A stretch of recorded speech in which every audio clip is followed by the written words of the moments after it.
जय श्री कृष्णा सबको। Day 6 of 270 heart challenge and physics के साथ शुरुआत कर रहे हैं। इलेक्ट्रोस्टैटिक पोटेंशियल के बारे में लास्ट लेक्चर में पढ़ा।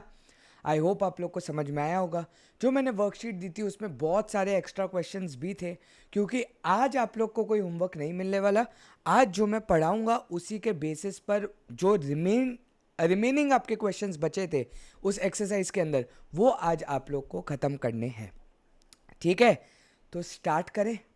पक्की वाली बात, चलो लग जाओ, पानी वानी साथ में रखो यार, and let's begin from equi potential surface. चलो, तो इक्वी पोटेंशियल सरफेसेस क्या होते हैं उसको समझते हैं।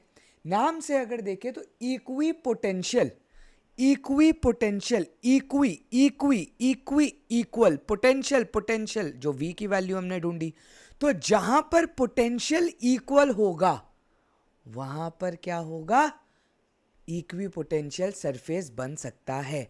अब ऐसी कौन सी जगह थी जहां पर इक्वी पोटेंशियल हम लोग ने कल केस देखा, एक लास्ट केस स्फेरिकल शेल वाला देखा था, जिसके अंदर हमने बोला था कि बीचों बीच अगर हम लोग बात करें, ठीक है, बीचों बीच बात करें शेल के, तो क्या होगा, शेल के बीचों बीच आपकी इलेक्ट्रिक फील्ड जीरो होगी। जहां पर मेरी इलेक्ट्रिक फील्ड जीरो हो रही है वहां पर मेरा वर्क डन जीरो हो रहा है, और अगर वर्क डन जीरो है तो मेरा पोटेंशियल डिफरेंस कांस्टेंट हो गया, तो जीरो हो गया पोटेंशियल डिफरेंस। और अगर मेरा पोटेंशियल डिफरेंस जीरो हो गया, वर्क डन जीरो है, तो डब्ल्यू आर पी अगर आपका जीरो हो गया, तो डब्ल्यू आर पी जीरो होने की वजह से आपका VP minus V R zero हो जाएगा। VP minus V R zero हो गया तो VP is equal to V R आ जाएगा। इसका मतलब ऐसी जगह जहां पर इलेक्ट्रिक फील्ड जीरो हो, या ऐसी जगह जहां पर वर्क डन जीरो हो, वहां पर एक पॉइंट से दूसरे पॉइंट पर ले जाने में अगर वर्क डन जीरो आ रहा है, तो वहां पर मेरी पोटेंशियल डिफरेंस की वैल्यू जीरो हो जाएगी। मतलब पोटेंशियल एट दैट पॉइंट, मतलब at initial point and at final point मेरा क्या हो जाएगा, सेम। एंड ऐसे पाथ्स को या ऐसे सरफेसेस को हम लोग इक्वी पोटेंशियल सरफेस कहते हैं। इंपॉर्टेंट बात यहाँ पर क्या आती है यार, इंपॉर्टेंट बात आती है कि हमें इनकी प्रॉपर्टीज पता होनी चाहिए, क्योंकि boards as well as assertion reason as well as question solving में इक्वी पोटेंशियल सरफेस बहुत जगह लगता है। तो स्टार्ट करते हैं equipotential surface. An equipotential surface is a surface with a constant value of potential at all points on the surface. तो value of potential constant है, बट पोटेंशियल डिफरेंस जीरो हो गया, क्योंकि वैल्यू ऑफ पोटेंशियल कांस्टेंट है तो VP minus V R, क्योंकि VP और V R equal है, तो value of potential difference will come out to be zero. For a single charge Q the potential is K Q by R, ये तो हम लोग को पता ही है।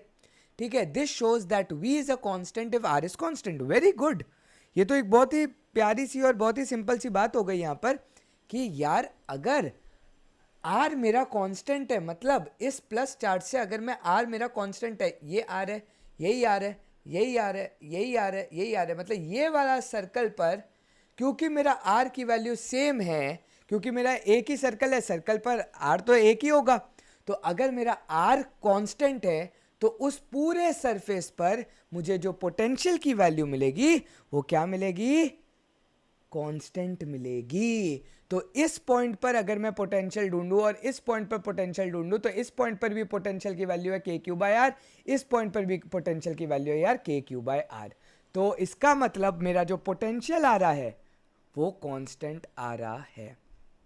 Thus, equipotential surfaces of a single point charge are concentric spherical surfaces centered at that charge. तो ये चीज़ आप लोग को समझ में आ जाएगी यहाँ से कि अगर आप कॉन्सेंट्रिक सर्कल बनाओ, कॉन्सेंट्रिक मतलब जिसका जो सेंटर होता है वो आपका सेम रहता है, तो ये रहा आपका ये आपके कॉन्सेंट्रिक सर्कल्स बन गए। एंड कॉन्सेंट्रिक सर्कल्स पर जो भी आप सर्कल को कंसिडर करोगे उस पर आपका पोटेंशियल हमेशा कांस्टेंट आने वाला है।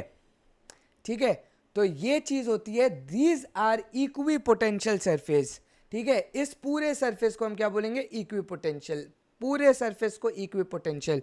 तो और आपके पास कितने इक्वी पोटेंशियल सरफेस बन सकते हैं एक चार्ज के लिए, बन तो इन्फिनिटली बन ही सकते हैं, बट वो सारे के सारे कॉन्सेंट्रिक स्फेरिकल सरफेसेस होंगे। ठीक है, तो कॉन्सेंट्रिक स्फेरिकल सरफेसेस जहां पर आपका जो चार्ज होगा वो आपको बीचों बीच मिलेगा, मतलब सेंटर पर मिलेगा। तो ये सारे के सारे फॉर अ पॉइंट चार्ज आपके इक्विपोटेंशियल सरफेसेस हो गए। तो ये ड्रॉ कर लेना, बहुत ही इंपॉर्टेंट चीज़ है, ठीक है।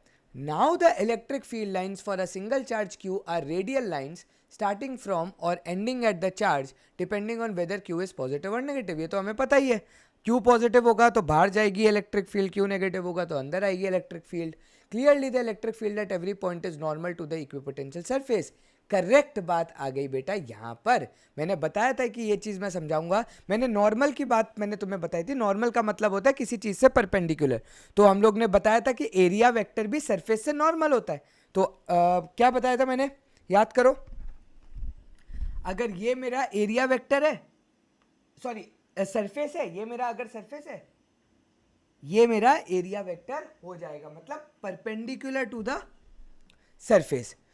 तो अब ध्यान से देखो, अगर इन दोनों चीज़ों को मैं कंबाइन कर दूं, अगर मैं इन दोनों चीज़ों को बेटा कंबाइन कर दूं, ये मेरे इक्विपोटेंशियल सरफेसेस हैं, ये मेरी इलेक्ट्रिक फील्ड लाइंस हैं।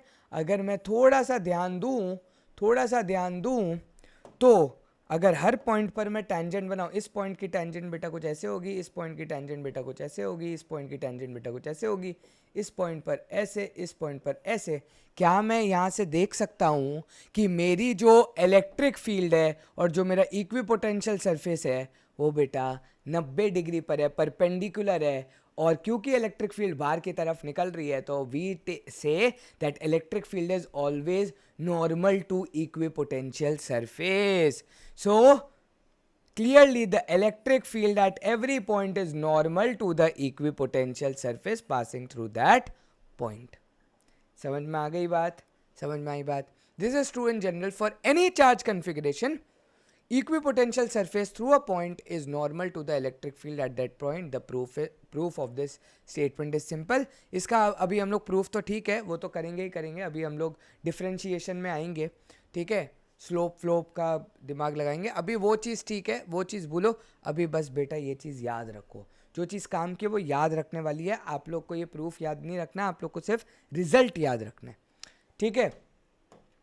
चलो, तो if the field were not normal, तो क्वेश्चन आता है बोर्ड्स में, बहुत बार क्वेश्चन आता है बोर्ड्स में कि भाई वाई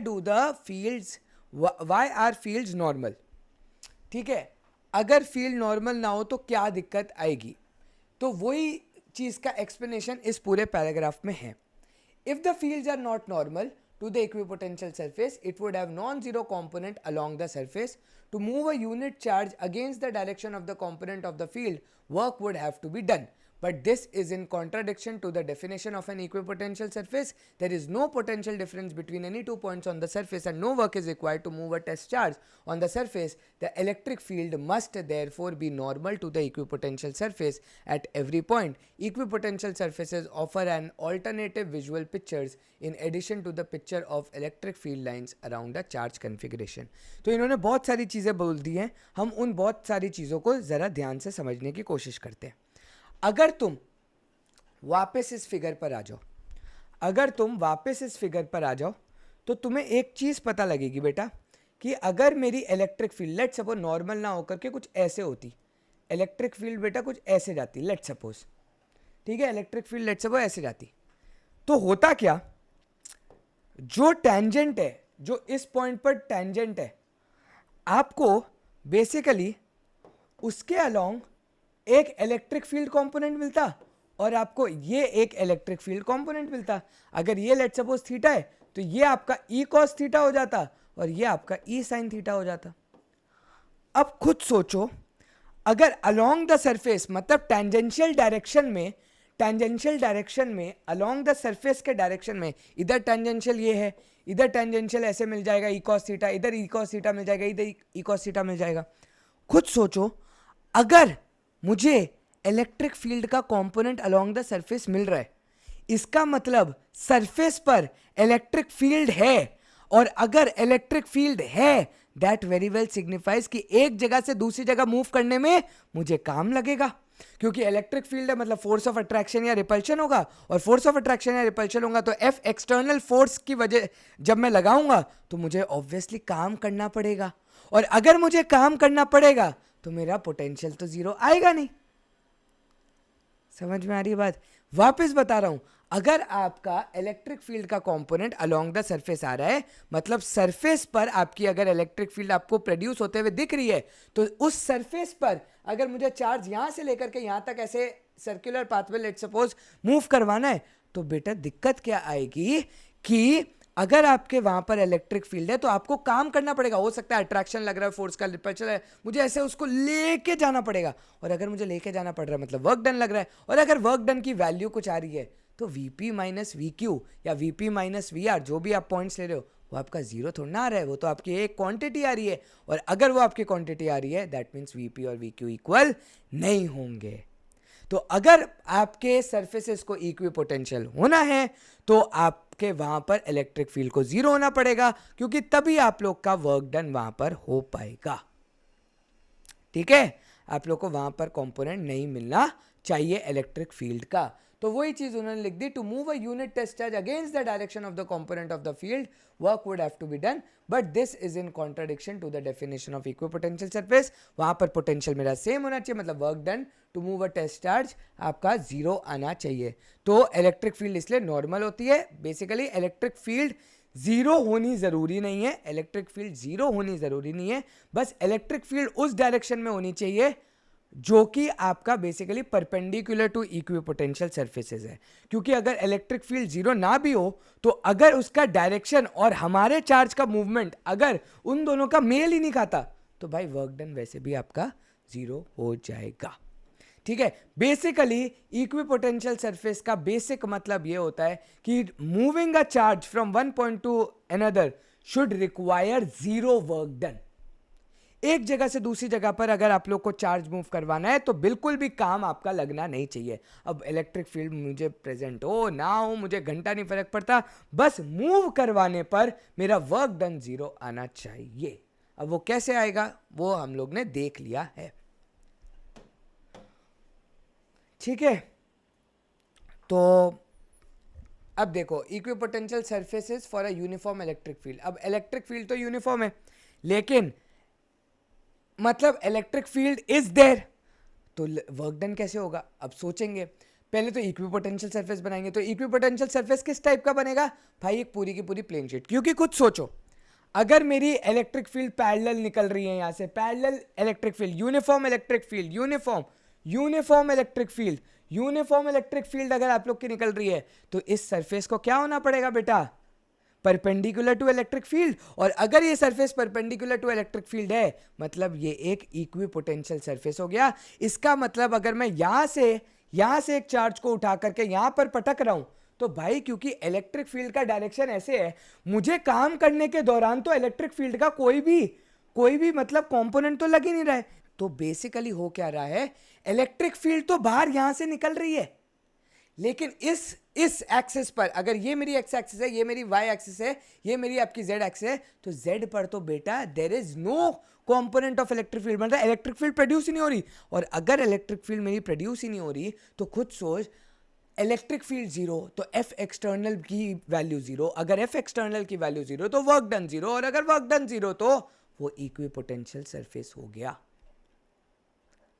ठीक है, ये इक्विपोटेंशियल सरफेस का यार बहुत इंपॉर्टेंट मतलब है for a uniform electric field. देखो वहीं पर वो चीज लिखी है, ई से अलोंग द एक्स एक्सिस, जो मैंने बोला X axis the equipotential surface are plane normal to the X axis that is plane parallel to YZ plane.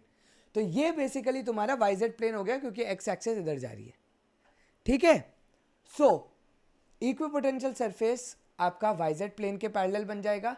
So equipotential surface for a dipole, two identical positive test charge, ये सारी चीजें to positive charge के बारे में दी हुई है, ये बहुत बार पूछा गया बेटा, और ये भी तुम्हें ध्यान में रखना है, सम इक्विपोटेंशियल सरफेसेस। ठीक है, डाइपोल का ऐसे होता है। अब थोड़ा जरा डाइपोल पर थोड़ा दिमाग लगाते हैं। डाइपोल में हम लोग ने देखा था एक ऐसा पॉइंट जहां पर पोटेंशियल हमारा जीरो आया था, एक ऐसा पॉइंट जहां पर पोटेंशियल हमारा जीरो आया था। कहां पर हमारा पोटेंशियल जीरो आया था याद करो, इक्वेटोरियल पॉइंट पर। इसलिए ध्यान दो, जो उनका मिडवे यहां पर आपने बनाया है, ध्यान दो, इधर मिडवे आपका कोइंसाइड के, मतलब आपकी फील्ड लाइंस आ रही हैं, जुड़ रही हैं। यहां पर देखो, जो आपका इक्विपोटेंशियल सॉरी जो आपका इक्वेटोरियल पॉइंट है, इक्वेटोरियल मतलब इन दोनों के बीच का और परपेंडिकुलर, वहां पर बेटा पोटेंशियल ही जीरो है। तो इसलिए वहां पर सरफेस ही नहीं बन रहा। इक्विपोटेंशियल सरफेस का मतलब क्या था, वहां पर पोटेंशियल की कुछ वैल्यू होगी, लेकिन देखो इक्वेटोरियल पोजीशन पर डाइपोल के पोटेंशियल की बेटा वैल्यू ही नहीं होती। इसलिए वहां पर आप देख रहे हो कोई भी इक्विपोटेंशियल सरफेस है ही नहीं। हमने प्रूफ किया था ना, KP cos theta by R square cos 90, equatorial point आपका डाइपोल की वैल्यू उस पॉइंट पर, इक्वेटोरियल पॉइंट पर पोटेंशियल जीरो हो जाएगा, और अगर पोटेंशियल जीरो है तो there will be no equipotential surface made. ठीक है, तो ये चीज बेटा डाइपोल में ध्यान रखती है, और ये आप लोग का हो गया। चलो अब बेटा ये चीज relation between field and potential बहुत ही इंपॉर्टेंट पार्ट है ये। इसको अगर मैं ध्यान से समझूं तो बेसिकली हो क्या रहा है, इलेक्ट्रिक फील्ड बेटा इस डायरेक्शन में जा रही है, आपने एक इक्विपोटेंशियल सरफेस बनाया, आपने एक और इक्विपोटेंशियल सरफेस बनाया। इस इक्विपोटेंशियल पर अगर मैं 3 पॉइंट लूं ए, बी और सी, तो तीनों की पोटेंशियल की वैल्यू सेम आएगी, मतलब V A is equal to V B is equal to V C आएगा। बट अगर मैंने एक और इक्विपोटेंशियल सरफेस आगे लिया जिस पर मैंने डी पॉइंट लिया है, क्या लिया है, डी पॉइंट लिया है, क्या वी ए और वी डी की वैल्यू सेम आएगी? ये अब मेरा क्वेश्चन है। इसलिए उन्होंने relation between field and potential के बारे में यहां पर की है बात। थोड़ा सा दिमाग लगाते हैं, खुद सोचो, फील्ड इस डायरेक्शन में जा रही है, फील्ड क्या हो रही है बेटा, इस डायरेक्शन में जा रही है, फील्ड इस डायरेक्शन में जा रही है। तो अगर मैंने एक टेस्ट चार्ज रखा है, टेस्ट चार्ज रखा है, तो मैं टेस्ट चार्ज को ऑब्वियसली क्या करूंगा, अगर मैंने उसको ऐसे ही रखा हुआ है और उस पर अभी एफ एक्सटर्नल नहीं लगा रहा, तो test charge basically force of repulsion की वजह से आगे चला जाता रहेगा। ठीक है, इसको थोड़ा ना प्रैक्टिकली समझो कि ये क्या चल रहा है, बहुत इंपॉर्टेंट है। तो ये एक सरफेस है इक्विपोटेंशियल, ये दूसरा सरफेस है इक्विपोटेंशियल। फील्ड क्योंकि बेटा इस डायरेक्शन में जा रही है, तो अगर मैंने यहां पर एक टेस्ट चार्ज रख दिया तो वो भी इस डायरेक्शन में जाएगा। अब खुद सोचो, लेट सपोज ये है पॉइंट मेरा आर, ये है पॉइंट मेरा पी। ठीक है, ये है पॉइंट मेरा आर, ये है पॉइंट मेरा पी। अगर कोई तुमसे पूछे डब्ल्यू आर पी, तो तुम बोलोगे वीपी माइनस वी आर, लेकिन डब्ल्यू आर पी की अगर कोई तुमसे वैल्यू पूछे कि प्लस आएगी माइनस आएगी, तो तुम कैसे डिफाइन करोगे?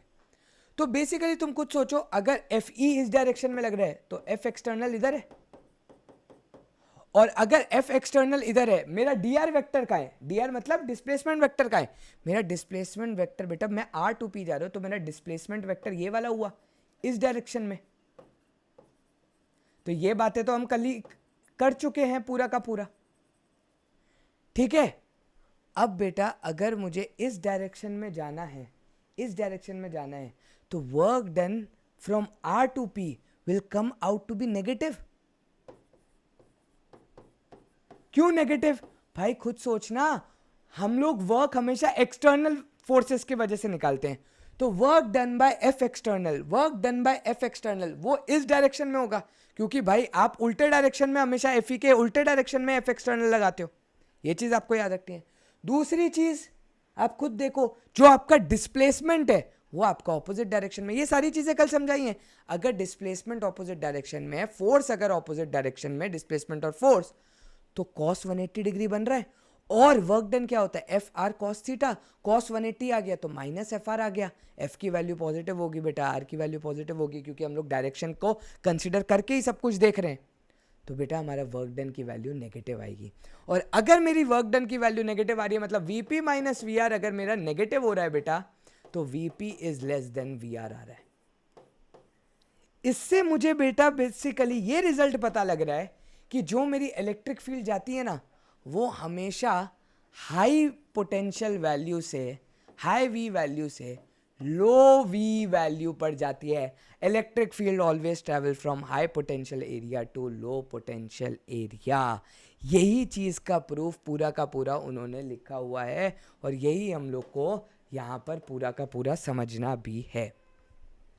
Consider two closely spaced equipotential surfaces A and B with potential values V and V plus del V, where del V is the change in V in the direction of the electric field. Let P be a point on the surface B. Delta L is the perpendicular distance. Del L is the perpendicular distance of the surface A from P. Imagine that a unit positive charge is moved along this perpendicular from the surface B to surface A. देखो वही चीज़ है, ठीक है। Against the electric field, the work done in this process is this. This work equals the potential difference Va minus Vb. Thus, अब तुम ये बोलोगे यार यहाँ पर तो चार्ज को इस पॉइंट से इस पॉइंट पर लेके जा रहे हैं, क्या फ़र्क पड़ता है, तू वो लेकर के चले जा, तू वो लेके चले जा। अगर तू इस पॉइंट से इस पॉइंट पर लेके जा रहा है, लेट सपोज तू यहाँ पर लेके जा रहा है, बात एक ही आएगी बेटा, प्रूफ एक ही आएगा, प्रूफ एक ही होने वाला है। कैसे बेटा, ये देख, तू P पॉइंट से लेट सपोज A पॉइंट पर लेकर के जा रहा है, ऑब्वियसली F इस डायरेक्शन में, तो F एक्सटर्नल इस डायरेक्शन में होगा और F एक्सटर्नल के डायरेक्शन में ही मेरा dr वेक्टर भी है ना, F एक्सटर्नल के डायरेक्शन में ही मेरा dr वेक्टर है, तो मेरा work done from P to A will come out to be positive. Work done from P to A क्या होगा, Va minus Vp, final point minus initial point is greater than 0। बेटा Va is greater than Vp आ गया, तब भी देख ले Va is greater than Vp आ रहा है, बात एक ही है, Va is greater than Vp आ रहा है, इसका मतलब इलेक्ट्रिक फील्ड उस डायरेक्शन में जा रही है जहां पर पोटेंशियल कम हो रहा है। At the end of the day बात तो वही की है, बस डायरेक्शन में फर्क लिया है। देख, प्रूफ तेरे को समझ में कब आने लगेंगी चीजों की, जब तेरे को ये समझ में आ जाएगा कि डायरेक्शन मैटर नहीं करता, कॉन्सेप्ट मैटर करता है कि चीजें कहां जा रही है। और आपने अगर कॉन्सेप्ट वर्क डन का कल अच्छे से समझा एफ एक्सटर्नल होता क्या है, तो बेटा ये क्लैरिटी ऑफ थॉट मेरी गारंटी है तुम लोग को मिल गई होगी कि यहाँ पर क्या चल रहा है। मैंने बहुत प्यारे तरीके से अपने पूरी कोशिश की है कि वो चीज़ तुम्हें समझ में आए। तो this work requires works equals the potential difference, तो वर्क हमेशा पोटेंशियल डिफरेंस के इक्वल होता है। और हम लोग पहले से ही बात कर रहे हैं बेटा एक टेस्ट चार्ज को मूव करने की, तो क्यू हम लोग मतलब लेते ही नहीं है ना, सीधा work done is equal to V लिख देते हैं वी के फॉर्मेट में। तुम लोग सोच रहे होगे भाई यहाँ पर क्यू का चला गया, भाई क्यू नहीं लिख रहे क्योंकि टेस्ट चार्ज को मूव करवा रहे हैं, ठीक है। तो अब ध्यान से देखो बेटा, सबसे पहले हम लोग को पता है वर्क डन होता है क्या है, वर्क डन होता है फोर्स इंटू डिस्प्लेसमेंट, ठीक है। वर्क फोर्स क्या होता है बेटा, Q into E into displacement. अब खुद सोचो, क्यू आपका टेस्ट चार्ज है तो आप लोग अभी के लिए नेग्लिजिबल मान लो, तो वर्क डन की वैल्यू बेटा इसलिए इन्होंने क्या लिखी हुई है बेटा, E into del L. Del L क्यों, क्योंकि delta L is the distance आपने मूव करवाया है, तो E into del L is equal to, यहाँ पर हम लोग ने बोला फाइनल पॉइंट पर वी है माइनस इनिशियल पॉइंट पर v प्लस डेल वी है, तो यहाँ पर हमारा आंसर आ गया माइनस डेल वी। बेसिकली यहाँ से हम लोग को बस ये चीज़ याद रखनी है बेटा, डी इज इक्वल टू या E is equal to electric field is equal to minus D V by D are.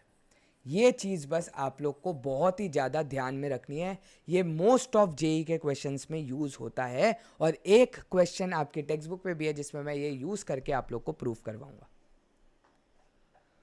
ठीक है। तो E is equal to minus D V by D R, ये चीज़ आप लोग को ध्यान में रखनी है। ये प्रूफ आप लोग को कैसे किया, वर्क डन आप लोग ने E into del L calculate कर लिया, E इंटू डेल एल की वैल्यू आपने कैलकुलेट कर ली, इनिशियल पॉइंट पर सॉरी फाइनल पॉइंट पर आपकी पोटेंशियल V है, इनिशियल पॉइंट पर आपकी potential V plus del V है।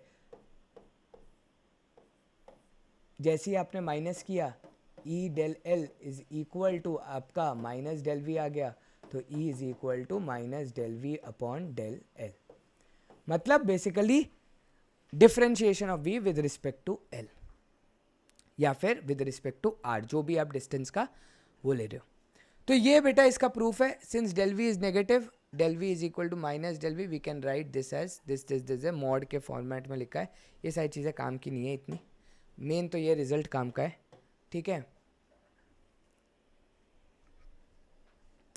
चलो We thus arrive at two important conclusions concerning the relation between electric field and potential. Electric field is in the direction in which potential decreases the steepest. तो electric field हमेशा उस direction में जाता है जहाँ पर potential आपका हमेशा decrease करता है. Potential हमेशा क्या करता है? Decrease करता है. Its magnitude is given by the change in the magnitude of potential per unit displacement normal to equipotential surface. So its magnitude is given by the change का मतलब delta. ठीक है, its magnitude is given by the change in potential magnitude मतलब del v divided by unit displacement या per unit normal displacement मतलब opposite to the direction. चलो, तो del v by del r कर दोगे तो आप लोग का इलेक्ट्रिक फील्ड की वैल्यू आ जाएगी. यहाँ पर बस इन्होंने ये चीज़ क्या लिखी है वो बस बता देता हूँ. Minus del v by del l. हम लोग को यहाँ से ये चीज़, या चलो छोड़ो ना, ये चीज़ काम की भी नहीं है इतनी. ठीक है, अब बेटा आ जाओ नेक्स्ट टॉपिक पर जो कि है potential energy of a system of charges. तुम्हें बस वो चीज़ प्रूफ समझ में आ गया ना, is equal to minus D V by D R. बस वो चीज़ याद रखनी है. ठीक है, आगे यूज़ भी करेंगे, कैसे यूज़ करेंगे वो समझेंगे. Potential energy of a system of charges. तो अब क्वेश्चन ये आता है बेटा, अगर आपके पास अलग अलग चार्जेस को एक जगह से दूसरी जगह को लेके जाएगा या कुछ भी होगा तो आप पोटेंशियल एनर्जी कैसे कैलकुलेट करोगे वो इन्होंने बताया. So consider first the simple case of two charges q1 and q2 with position vector r1 and r2 relative to some origin. Let us calculate the work done externally in building up this configuration. This means that we consider the charges q1 and q2 initially at infinity and determine the work done by an external agency to bring the charges to the given location. Suppose first the charge q1 is brought from infinity to the point r1. There is no external field against which work needs to be done. So work done in bringing q1 from infinity to r1 is 0. This charge produces a potential in space given by this, where r1p is the distance of a point p in space from the location of q1. From the definition of potential, work done in bringing charge q2 from infinity to the point r2 is q2 times the potential at r2 due to q1. तो ये सब इन्होंने लिखा हुआ है, where r12 is the distance between 1 and 2. Since electrostatic force is conservative, this work gets stored in the form of potential energy of the system. Thus the potential energy of the system comes out for the two charges be this. क्या क्या बोला ध्यान से, ऐसा कुछ इन्होंने खास नहीं बोला. ये चीज़ हम लोग कल डिस्कस भी कर चुके हैं. दो चार्ज हैं. पहला चार्ज मैं लेकर के आया इन्फिनिटी से यहाँ पर. ठीक है, लेट सपोज इस पॉइंट पर मैंने यहाँ पर ला करके इसके ऊपर बिठा दिया. अगर मैं इन्फिनिटी से एक पॉइंट यहाँ पर ला करके बिठा चुका हूँ, खुद सोचो, क्या मैंने ये बोला कोई इलेक्ट्रिक फील्ड है? अभी तक कोई इलेक्ट्रिक फील्ड नहीं है, क्योंकि मैंने क्या बोला, सिर्फ यही दो चार्ज एग्जिस्ट करते हैं इस आइसोलेटेड सिस्टम में. तो अगर work done from infinity to a point P, अगर आप एक चार्ज Q1 लेकर के जा रहे हो तो work done from infinity to a point P will be कितना आ जाएगा? विल बी इक्वल टू, खुद सोचो, 0. क्यों भाई? इलेक्ट्रिक फील्ड नहीं है यार. तो अगर इलेक्ट्रिक फील्ड ही नहीं होगी तो भाई कैसे वर्क डन होगा? थोड़ा सा लॉजिक. ठीक है, क्योंकि कोई दूसरा चार्ज है ही नहीं, तो वो कौन इलेक्ट्रिक फील्ड उसके लिए प्रोड्यूस करेगा? एक्सटर्नल में भी कोई इलेक्ट्रिक फील्ड तो है नहीं. तो अब बेटा लॉजिक ये आ जाता है नेक्स्ट कि अब Q1 यहाँ पर बैठा है तो Q1 की वजह से इलेक्ट्रिक फील्ड निकलेगी. Q1 की वजह से इलेक्ट्रिक फील्ड निकलेगी. तो work done from infinity to bring the charge Q2 to a point R. Let's suppose ये पॉइंट P था, ये पॉइंट R था, तो W इन्फिनिटी टू WR. अगर कोई आपसे पूछे कि अब भाई W इन्फिनिटी से मुझे मतलब work done from infinity to R अगर मुझे लाना है, ठीक है, विल बी इक्वल टू क्या हो जाएगा बेटा? क्या हो जाएगा? Charge into potential. Charge into potential. Potential due to who? Which charge? Potential due to charge 1.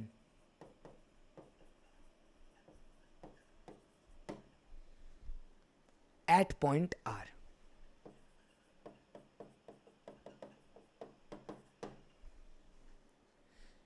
क्योंकि खुद सोचो, अब चार्ज 1 जो इधर लगा हुआ है वो इलेक्ट्रिक फील्ड प्रोड्यूस करेगा, और अगर वो इलेक्ट्रिक फील्ड, अगर दोनों सेम चार्जेस है तो इलेक्ट्रिक फील्ड जिस डायरेक्शन में प्रोड्यूस होगा उसके ऑपोजिट डायरेक्शन में आपको वर्क डन करवाना पड़ेगा. एफ एक्सटर्नल आपका ऑपोजिट हो जाएगा. तो अगर आप वर्क डन करवा रहे हो तो इलेक्ट्रिक फील्ड तो इस चार्ज की वजह से लग रही है ना बेटा, तो पोटेंशियल भी तो इस चार्ज की वजह से देखेंगे हम लोग. तो potential at point R due to charge this. ठीक है, तो अब खुद सोचो आंसर क्या हो जाएगा, Q2 times potential due to charge at point R, तो K Q divided by basically P R distance P R, क्योंकि एट पॉइंट आर मतलब पी से आर के बीच का जो डिस्टेंस है उस पॉइंट पर जो पोटेंशियल की वैल्यू होगी इनटू चार्ज क्यू, ये आप लोग का आंसर होगा। अगर इसको तुम लोग इलेक्ट्रिक फील्ड के टर्म्स में समझोगे ना तो तुम्हें और भी आसानी से समझ में आ जाएगा। बस बाकी केस ये बनता है के Q1 Q2 अपॉन, यहाँ पर Q1 आ जाएगा, के Q1 Q2 upon R12 is the distance between the two points.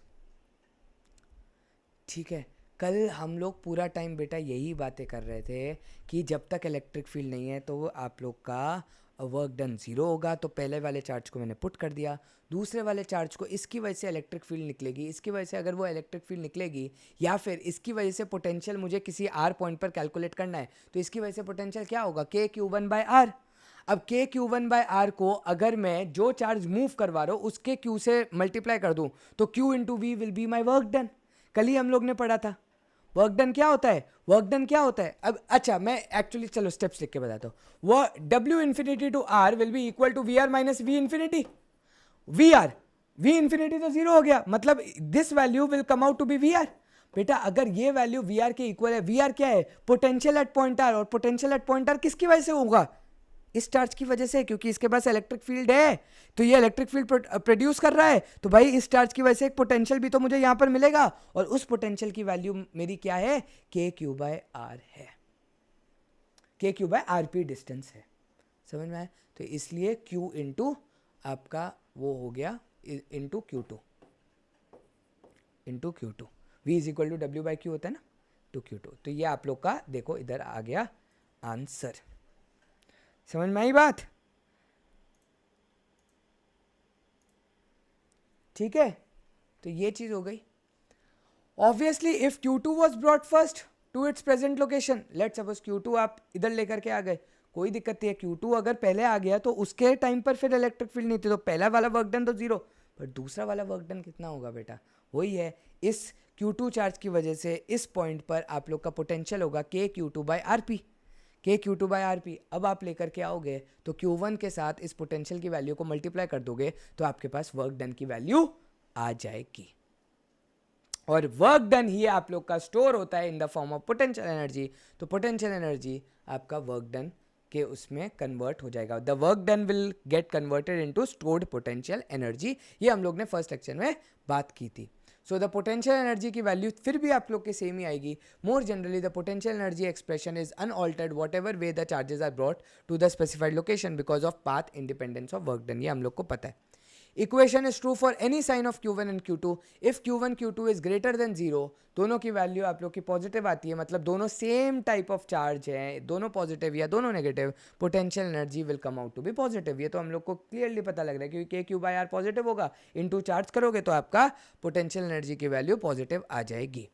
This is as expected since for like charges electrostatic force is repulsive and positive amount of work done is needed। और अगर आप लोग का work done positive amount का आएगा तो आप लोग की एनर्जी भी पॉजिटिवली स्टोर्ड होगी। ठीक है, be done against this force to bring the charges from infinity to a finite distance apart. For unlike charges the electrostatic force is attractive, in that case a positive amount of work is needed against this force to take the charges from the given location to infinity। In other words, ठीक है, इधर देखो work done कौन सा बोला है, तुम लोग सोच रहे होगे भाई वर्क डन तो नेगेटिव आना चाहिए, भाई वर्क डन नेगेटिव ही आएगा। उसने देख क्या लिखा है, उससे लिखा है work done positive from moving a charge from this point to infinity. देखो पहले पढ़ो, अपने कॉन्सेप्ट पर शक मत करो। अगर आपका Q1 Q2 is less than zero the electrostatic force is attractive, in that case a positive amount of work is needed against its force to take the charges from the given location to the infinity. तो यहां से infinity लेके जाने में आप लोग का work done positive हो जाएगा, लेकिन वहां से यहाँ लाने में तो वर्क डन आप लोग का नेगेटिव आ जाएगा। और अगर आप लोग की वर्क डन की वैल्यू नेगेटिव आ रही है तो आपकी इलेक्ट्रोस्टैटिक पोटेंशियल एनर्जी भी आपकी नेगेटिव हो जाएगी। So in other words, then a negative amount of work is needed for the reverse path from infinity to present location, जो हम लोग ने पढ़ा हुआ है. तो अपने कॉन्सेप्ट पर कभी शक मत किया करो, क्योंकि जो आपने पढ़ा हुआ है वो सही है, वो आगे लिखा हुआ भी है. So the potential energy is negative. So equation is easily generalized for a system of any number of point charges. तो अगर आपके यहाँ बहुत सारे point charges है तो कोई दिक्कत नहीं. Let us calculate the potential energy of a system of 3 point charges. तो 3 point charges की वजह से चलो यार कैलकुलेट करते हैं, थोड़ा सा दिमाग लगाते हैं. मैं तीनों पॉइंट चार्जेस बेटा क्या करूंगा, सारे सेम चार्ज वैल्यू के लूंगा, मतलब सेम चार्जेस लूंगा, सारे पॉजिटिव अभी के लिए. तो मेरे पास 3 चार्ज थे, ये मेरा इन्फिनिटी वाली जगह है, Q1, Q2 और Q3 है. पहले बेटा मैं Q1 लाया. देखो क्या तुम लोग को इस आइसोलेटेड सिस्टम में कोई इलेक्ट्रिक फील्ड दिख रही है? नहीं दिख रही. तो मैं Q1 लेके आया, मैंने बेटा इधर लग दिया, क्योंकि नो वर्क इज डन. ठीक है, इलेक्ट्रिक फील्ड ही नहीं है तो वर्क डन ही नहीं है. ठीक है, ऑल राइट. अब बेटा इस Q1 की वजह से कुछ इलेक्ट्रिक फील्ड जनरेट होगी. तो अगर मैं ये डिस्टेंस को, ये पॉइंट को अगर मैं P मानूं, ये पॉइंट को P मानूं और ये पॉइंट को R मानूं, तो W infinity to R, मतलब W infinity R will be equal to VR minus V infinity. W infinity R, work done from infinity to point R will be equal to VR minus V infinity. V infinity हम लोग 0 लेते हैं, मतलब VR आ गया for a test charge. But क्योंकि आप लोग का चार्ज की वैल्यू क्या है बेटा, Q2 है, तो आंसर आपका ये हो जाएगा. ये तो आप लोग का टेस्ट चार्ज के लिए था, ये आप लोग का टेस्ट चार्ज के लिए वैलिड था. अगर आप लोग Q2 को लेकर के आ रहे हो तो आपका ये आंसर हो जाएगा. पोटेंशियल एट पॉइंट R कितना है बेटा, potential at point due to Q1 will be equal to KQ1 by PR. ये आपकी पोटेंशियल की वैल्यू है. और इसके साथ अगर मैंने, ये VR की वैल्यू है, अगर मैंने इसके साथ Q2 मल्टीप्लाई कर दिया तो मेरे पास फाइनल आंसर कितना आ जाएगा बेटा वर्क डन का, KQ1 Q2 अपॉन PR. अब ध्यान से सोचो, इस Q1 की वजह से भी इलेक्ट्रिक फील्ड इधर जनरेट हो रही है, इस Q2 की वजह से भी अब बेटा इलेक्ट्रिक फील्ड, यहां पर Q2 आ गया तो उसकी वजह से भी इलेक्ट्रिक फील्ड जनरेट हो रही है. तो जो मुझे थर्ड पॉइंट Q पर जो पोटेंशियल मिलेगा ना बेटा, जो टोटल पोटेंशियल मिलेगा, वो टोटल पोटेंशियल वो मेरा आ जाएगा बेटा equal to KQ1 by PQ plus KQ2 by RQ. और ये वैल्यू पोटेंशियल की आने के बाद जब Q3 से मल्टीप्लाई हो जाएगी तो मुझे work infinity to point Q मिल जाएगा. Work infinity to point P मेरा 0 है, work infinity to point R मेरा ये वैल्यू है, और work infinity to point Q मेरी ये वैल्यू आ जाएगी बेटा. अगर तुम खुद सोचो, टोटल वर्क डन निकालो, टोटल वर्क W टोटल, तो इन तीनों को जब तुम ऐड करोगे तो तुम्हारा फाइनल आंसर हो जाएगा KQ1 Q2 upon PR plus KQ1 Q3 upon PQ plus KQ2 Q3 upon RQ.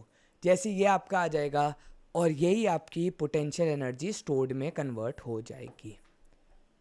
ठीक है, यही वर्क डन से आप पोटेंशियल एनर्जी कैलकुलेट कर सकते हो. तो यही इन्होंने यहाँ पर बताया है.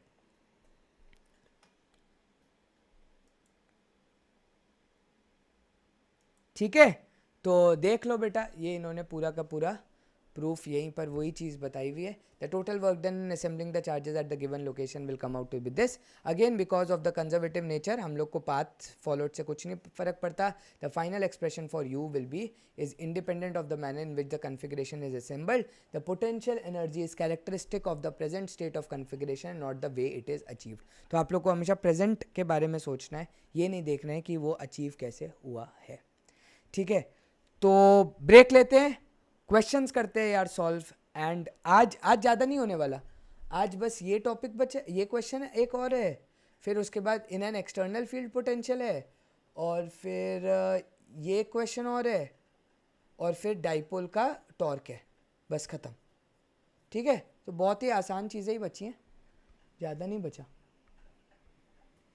चलो स्टार्ट करते हैं, फिर पानी वानी पियो, स्टार्ट करते हैं. क्वेश्चन देखते हैं. 4 charges are arranged at the corner of a square of ABCD of side D as shown. Find the work required to put together this arrangement. अच्छा जी, तो आपको बेसिकली असलियत में ये चार्जेस इन्फिनिटी पर थे, अब आप धीरे धीरे इन चार्जेस को लाए हो, तो आप लोग को टोटल वर्क डन निकालना है। तो टोटल वर्क डन हम लोग कैसे निकालेंगे उसी की बात करते हैं बेटा। खुद सोचते हैं सब कुछ, ठीक है। आसान लग रहा है मुझे ये क्वेश्चन, ठीक है, देखने में, बाकी पता नहीं यार कैसा होगा। अगर मैं बोलूँ सबसे पहले मेरे पास कौन से चार्ज है बेटा, ये 4 चार्जेस है, ठीक है, Q minus Q plus Q वापस और एक और माइनस Q, ठीक है, मेरे पास ये 4 चार्जेस है। पहले वाले Q को अगर मैं इधर लेकर के आया हूँगा तो मेरा लेट सपोज A पॉइंट पर, तो W infinity to A would have been 0, correct बात है। W इन्फिनिटी टू A तो 0 होगा क्योंकि और कोई चार्ज तो प्रेजेंट ही नहीं था। ये वाला बेटा नहीं है प्रेजेंट, ठीक है, ये वाला प्रेजेंट नहीं है, ये सेकंड क्वेश्चन के लिए, बी पार्ट के लिए। देखो the charge Q not is brought at the centre, ये दूसरे के लिए, अपने को अभी दिमाग नहीं लगाना इसका, ठीक है। तो पहला वाला चार्ज को लाने के लिए वर्क डन आपकी 0 हो जाएगी क्योंकि कोई इलेक्ट्रिक फील्ड प्रेजेंट आपकी नहीं है, ओके। वहीं पर अगर मैं बात करूं दूसरे बी के लिए work infinity to B, work infinity to B will be equal to V at point B into minus Q, into minus Q, सही बात है, पक्की वाली बात है, इंटू माइनस Q कर दूं, charge into potential, all right. बात करते हैं बेटा work infinity to C, work infinity to C में चीजें थोड़ी सी बदल जाएंगी क्योंकि वर्क इन्फिनिटी टू C में इसका भी पोटेंशियल लगेगा और इसका भी पोटेंशियल लगेगा, क्या ये बात सही है। तो वर्क इन्फिनिटी टू C पर आ रहा है बेटा प्लस Q चार्ज, तो Q into VA plus VB, ठीक है, सॉरी मतलब VC due to A and VC due to B, ऐसा करता हूं, इसको ऐसे लिख देता हूं,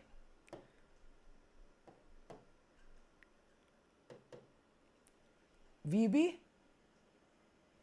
छोटा कर देता हूं, इसको थोड़ा सा तुम लोग के लिए इजी अंडरस्टैंडेबल वाली भाषा में लिख देता हूं, VB ड्यू टू A, ये मतलब साइन मैंने ड्यू टू का डाल दिया। सिमिलरली यहां पर हो जाएगा VC due to A plus V at C due to B, ठीक है, समझ में आ गई बात।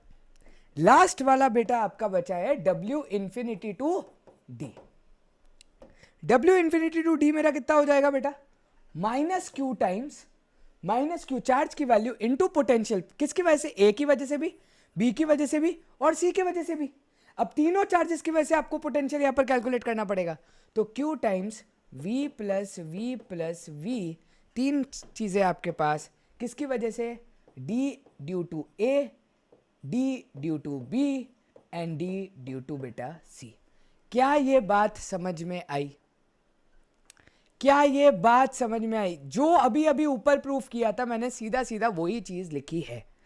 क्या इसको हम लोग एक स्टेप में भी कर सकते थे, हाँ करेंगे ऑब्वियसली। मैं अभी सिर्फ और सिर्फ कॉन्सेप्ट समझाने की बात कर रहा हूं, सिर्फ और सिर्फ कॉन्सेप्ट की, बाकी तो एक स्टेप का ही आंसर है ये, ठीक है एक्चुअली तो 1 स्टेप ही है, ठीक है, क्या 1 स्टेप है वो भी अभी दिखा दूंगा।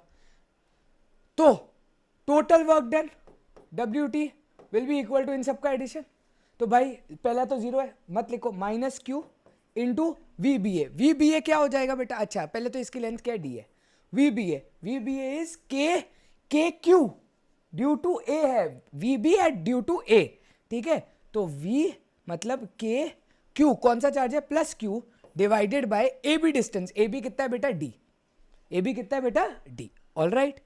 W इन्फिनिटी टू B खत्म हो गया, W इन्फिनिटी टू C की बात करते हैं, उसको हम ऐड करेंगे, तो plus Q times WC at A, अच्छा बेटा ये डिस्टेंस क्या होता है, हम लोग को पता है ये डिस्टेंस √2D होता है हमेशा, या D √2 होता है, पाइथागोरस से निकाल सकते हो, D square plus D square का अंडर रूट, ठीक है, क्योंकि ये डायगोनल डिस्टेंस है। तो potential at C due to A will be equal to KQ divided by √2 into D, क्योंकि ये डिस्टेंस मैं लूंगा, प्लस VCB, ये इसके लिए क्या हो जाएगा, K इंटू बेटा माइनस Q, है ना, माइनस Q हो जाएगा ना, क्योंकि चार्ज इसकी वजह से जो पोटेंशियल आएगा वो माइनस Q आएगा, मतलब माइनस वैल्यू का पोटेंशियल आएगा क्योंकि चार्ज आपका नेगेटिव है, डिवाइडेड बाय D डिस्टेंस हो जाएगा बेटा, है ना, क्योंकि यहां पर D है, अब W इंफिनिटी वाला minus Q times VDA, VDA क्या हो जाएगा, ये वाला पार्ट, तो K into plus Q divided by distance D, फिर VDB कितना हो जाएगा, ये वाला पाथ, तो K into minus Q divided bye √2D बेटा, एंड C वाले के लिए भी आपका हो जाएगा KQ डिवाइडेड बाय D। समझ में आई बात, समझ में आई, पक्का पक्का, ठीक है। तो ये आप लोग का हो गया। अब इसको अगर तुम ऐड करके फाइनली लिखोगे तो ये कुछ ऐसा बन जाएगा बेटा, ध्यान से देखते हैं, minus K Q by D, मतलब minus K Q square by D, minus K Q square by D, minus K Q square by D, minus K Q square by D, तो minus 4KQ square by D, ठीक है। दूसरा plus KQ square by √2D plus KQ square by √2D, तो plus 2KQ square by √2D। Hence your final answer would be, अगर मैं KQ square by D आपका common ले लूँ तो -4, ये आपका कैंसिल आउट होके ऊपर √2 आ जाएगा, -4 प्लस √2। तो ये आप लोग का बेटा वर्क डन का आंसर आएगा। इसको हम लोग वेरीफाई कर लेते हैं, ठीक है। -4 plus √2, yes, -4 plus √2 KQ square by D। समझ में आया? क्या हम लोग इसको वन स्टेप कर सकते हैं? हाँ, हम लोग इसको वन स्टेप भी कर सकते हैं। कैसे कर सकते हैं वो बता देते हैं, वो भी बता देते हैं कि इसको वन स्टेप कैसे करेंगे। इसको बेटा वन स्टेप आप ये करोगे, आपने चारों को चार्जेस को ऐसे रख दो, चारों चार्जेस को ऐसे रख दो, कोई भी एक चार्ज पर, पहले कोई भी एक चार्ज पर जितने भी आप लोग पोटेंशियल ढूंढ सकते हो वो निकाल लो। भाई इसकी वजह से लगेगा, इसकी वजह से लगेगा और इसकी वजह से लगेगा, तो वो लिख दो। WT इज इक्वल टू, कोई भी एक चार्ज पहले उठाओ और उसकी वजह से जो भी आप लोग की वर्क डन की वैल्यू लग रही है, मतलब बेसिकली आप लोग सीधा KQ स्क्वायर बाय, आप लोग पोटेंशियल एनर्जी का डायरेक्टली फॉर्मूला लगा दो, KQ1 Q2 अपॉन डिस्टेंस, ठीक है, सीधा लगा दो। तो work total will be equal to, पहले एक पॉइंट लिया आपने, उस पॉइंट पर जो चार्ज की वैल्यू है उसकी थ्रू आप पोटेंशियल एनर्जी क्या सीधा सीधा फॉर्मूला लगा दो। तो ये हो जाएगा K minus Q square by D, ये हो जाएगा plus KQ square by √2D, ठीक है। फिर ये हो जाएगा आपका minus KQ square by D. ये चार्ज जैसे ही खत्म हुआ, अब दूसरा चार्ज उठाओ, ये चार्ज उठाया, इस पर इसकी वजह से हम लोग ने पहले से कैलकुलेट कर लिया है, ऐसा तुम्हें समझना है, ठीक है। अब कौन सी बचे, इसकी वजह से बचा है और इसकी वजह से बचा है, तो इसकी वजह से कितना हो जाएगा, minus KQ square by D, और इसकी वजह से हो जाएगा बेटा plus KQ square by √2D, ठीक है। अब बचा बेटा इस पर कितना, इस पर तो सिर्फ यही वाला बचा है, यही वाला एक पॉइंट बचा है, बाकी सारे हम लोग ने साइड्स देखो खत्म कर लिए। देखो सारे साइड्स आ गए, एक साइड, दो साइड, तीन साइड, चार साइड, पांच साइड, छह साइड। साइड मतलब सारी जितनी भी लाइंस बनेंगी, एक स्क्वायर विद डायगोनल्स में 6 लाइंस बनेंगी, स्क्वायर में 4 लाइन, 2 लाइन डायगोनल में, तो सारी लाइंस कंप्लीट हो गई। इसका मतलब आप लोग का आंसर भी कंप्लीट हो गया, ठीक है। तो लास्ट वाला क्या हो जाएगा, minus KQ square by D. यहां से आप लोग सीधा सीधा देख रहे हो, 4 बार minus KQ square by D आ रहा है और 2 बार आपका KQ स्क्वायर बाय √2D आ रहा है। तो जब आप लोग के ऐसे में आप लोग को पोटेंशियल बेटा निकालना होता है ना, तो सॉरी आप लोग का वर्क डन निकालना होता है, तो बहुत ही आसान होता है। आप लोग को कुछ नहीं करना, पहले एक चार्ज को फिक्स करना है, उस पर जितनी लाइंस ऑफ, आप ये समझो line of action of force बना दो। आप बेसिकली ये समझो कि line of action of force बना, कि इस चार्ज पर भाई ये 3 पॉइंट का फोर्स लग रहा है, फिर इस चार्ज पर बेटा इसका और इसका फोर्स लग रहा है, क्योंकि इसका फोर्स तो हम कैलकुलेट कर चुके हैं। फिर इस पर क्या करोगे, सिर्फ इसका फोर्स लग रहा है, सबको ऐड कर दो बेटा। बट आप लोग को ऑब्वियसली फोर्स का सिर्फ डायरेक्शन के बारे में सोच रहे हैं, डायरेक्शन मीन सोच रहा है कि इनकी वजह से फोर्स लग रहा है, आपको सिर्फ इतना सोचना है। बट फॉर्मूला आप लोग को वर्क डन का क्या लगाना है, आप लोग को पोटेंशियल एनर्जी का फॉर्मूला लगाना है, सीधा सीधा KQ स्क्वायर बाय डी। तो ये आप लोग का आंसर हो गया बेटा। ऐसे क्वेश्चन को ऐसे सॉल्व करते हैं, ठीक है। और नेक्स्ट कुछ उन्होंने पूछा था, कुछ पूछा था, a charge Q0 is brought to the centre E of the square, the 4 charges being held fixed at, how much extra work is needed to do this. अच्छा जी, अगर ये चार्ज बीच में आ रहा है तो खुद सोचो ज़रा, ये चार्ज आ गया तो इसके ऊपर क्या क्या लगेगा, इसके ऊपर क्या क्या लगेगा, इसके ऊपर ऑब्वियसली इन दोनों की वजह से लगेगा, इन दोनों की वजह से लगेगा, इन दोनों की वजह से लगेगा, इन दोनों की वजह से लगेगा, ठीक है। अब आप खुद सोचो, इसकी वजह से आपका लगेगा के क्यू नॉट डिवाइडेड बाय आप लोग का √2d/2, ठीक है, क्योंकि √2d पूरा है तो √2d/2 ये हो जाएगा। इसका होगा -k/q डिवाइडेड बाय √2d/2, इसका होगा plus k/q0 divide by √2d/2, इसका भी माइनस हो जाएगा। सबको ऐड करोगे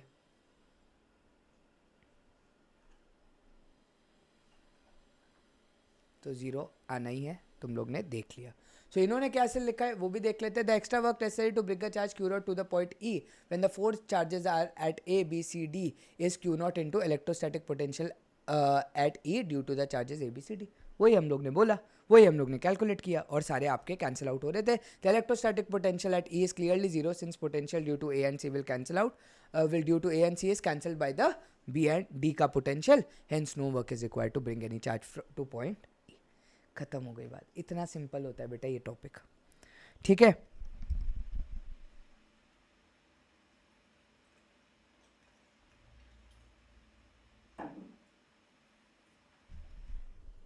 आगे बढ़े, ठीक। चलो तो बात करते हैं बेटा potential energy in an external field. अब इसका मतलब क्या होता है कि अगर मैं ये बोलूं कि जो मैं पहला चार्ज भी ला रहा हूं उस पर भी मुझे वर्क डन करना पड़ रहा है, तो क्योंकि यार शुरू में तो आपको वर्क डन नहीं करना पड़ रहा था। क्यों नहीं आप लोग को वर्क डन करना पड़ रहा था भाई? इसलिए वर्क डन नहीं करना पड़ रहा था क्योंकि कोई फील्ड ही नहीं थी। बट अगर मैं बोलूँ शुरू से कि एक्सटर्नल इलेक्ट्रिक फील्ड है तो क्या फ़र्क पड़ेगा? कुछ नहीं फ़र्क पड़ेगा भाई। पहला पॉइंट इधर ला करके रखना था तो उसकी वजह, वो इलेक्ट्रिक फील्ड की वजह से मैं उसका पोटेंशियल ढूंढ लूँगा, ठीक है। पहले पर भी लग जाएगा बेसिकली पोटेंशियल, फिर दूसरे पर भी इलेक्ट्रिक फील्ड की वजह से भी लगेगा और इस चार्ज की वजह से भी लगेगा। तो ऐसे करके आप ऐड करके तीनों का आंसर निकाल लोगे। तो इसमें कोई बहुत बड़ी चीज़ नहीं है, बहुत ही सिंपल सी बात है कि पहले वाले वर्क डन में इलेक्ट्रिक फील्ड की वजह से जो आप लोग को फोर्स एक्सटर्नल लगाना पड़ेगा उसकी वजह से जो वर्क डन होगा वो कैलकुलेट करेंगे। दूसरे वाले में आप लोग को दो तरीके से आप लोग को आपका जो वर्क डन आएगा उस पर दो चीज़ें निर्धारित करेगा। क्या इसकी वजह से भी इलेक्ट्रिक फील्ड निकल रही है, जो इनिशियल इलेक्ट्रिक फील्ड पहले से एक्सटर्नली थी वो भी है, तो उन दोनों की वजह से जो पोटेंशियल आएगा into that charge will get added up और आप लोग का टोटल वर्क डन आ जाएगा। तो टोटल वर्क डन में आपकी 3 क्वांटिटीज आएंगी और वही हम लोग देखने वाले हैं। इतना टाइम पास का ये टॉपिक है। In section 2.7, the source of the electric field was specified, the charges and the location and the potential energy of the system of those charges was determined. In this section, we ask a related but a distinct question: what is the potential energy of a charge Q in a given field? ठीक है, तो this question was in fact the starting point that led us to the notion of the electrostatic potential. But here we address this question again to clarify in what way it is different from the discussion. The main difference is that we are now concerned with the potential energy of a charge in an external field. मतलब the external field E is not produced by the given charges. हम लोग एक ऐसी external field ले रहे हैं कि कोई third charge is isolated room में। मतलब आप ये समझो एक भूत बैठा है इस आइसोलेटेड रूम में, तो अगर वो भूत कहीं पर बैठा हुआ है, भूत कहीं पर बैठा हुआ है, तो अब ये सिस्टम आइसोलेटेड नहीं रहा, ठीक है। तो एक भूतिया चार्ज की वजह से बेसिकली एक एक्सटर्नल फील्ड आ रही है, ऐसा समझ लो, ठीक है। So the external field E is not produced by the given charges, but एक भूत चार्ज की वजह से है, whose potential energy we wish to calculate.